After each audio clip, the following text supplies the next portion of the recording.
Hello, everyone. Hope all of you are doing well. The act which I'm going to discuss with you today is Companies Act 2013.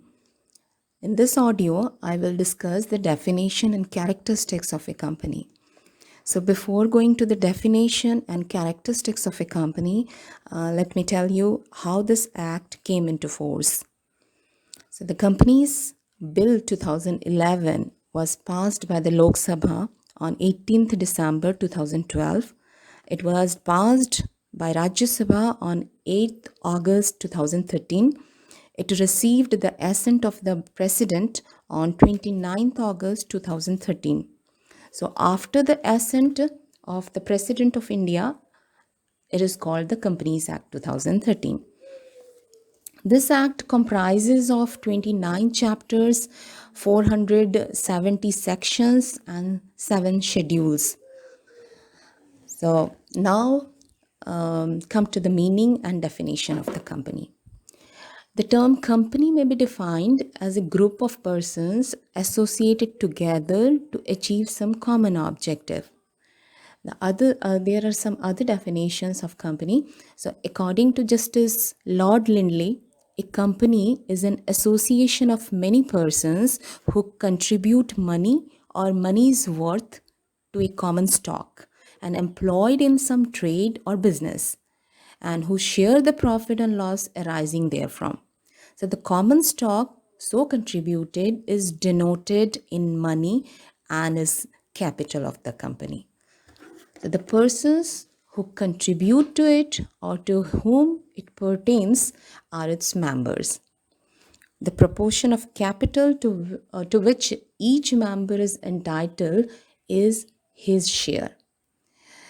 There is another definition as per Lord Justice James. A company means an association of persons united for common object. The legal definition of company is given under Section 2, subsection 20 of the Companies Act 2013, which says that company means a company incorporated under this act or under any previous company law. This definition explains that a company is one which is formed under the Companies Act 2013 or under any earlier Companies Act, such as Companies Act 1956, the Indian Companies Act 1913, the Indian Companies Act 1882, the Indian Companies Act 1866, etc. But this definition under the Companies Act does not give any exact meaning of a company, but simply say how a company may be formed. Now we move on to the characteristics of a company, or we may say its advantages of incorporation. The first characteristics of a company is that it has separate legal entity. It means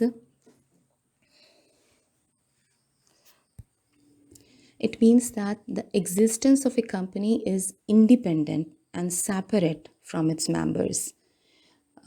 In law, the company is regarded as an artificial legal person which deals in its own name. Thus, a member of a company cannot be held liable for the acts of a company even if he holds the substantial part of company share capital. There is one famous case law of Mr. Salomon versus Salomon and Co. Limited. So the second important characteristics of a company is that it has perpetual succession. It means continuous existence. That is, a company never dies. The member of a company may come and go, but it does not affect the company's continuity. But this does not mean that the company can never come to an end. We know that the company is created by the process of law, and it can also be brought to an end by the process of law. So the next important characteristics of a company is that it has separate property. A company can acquire and have property in its own name. The property of the company belongs to the company itself and cannot be considered to be owned by its shareholders or members.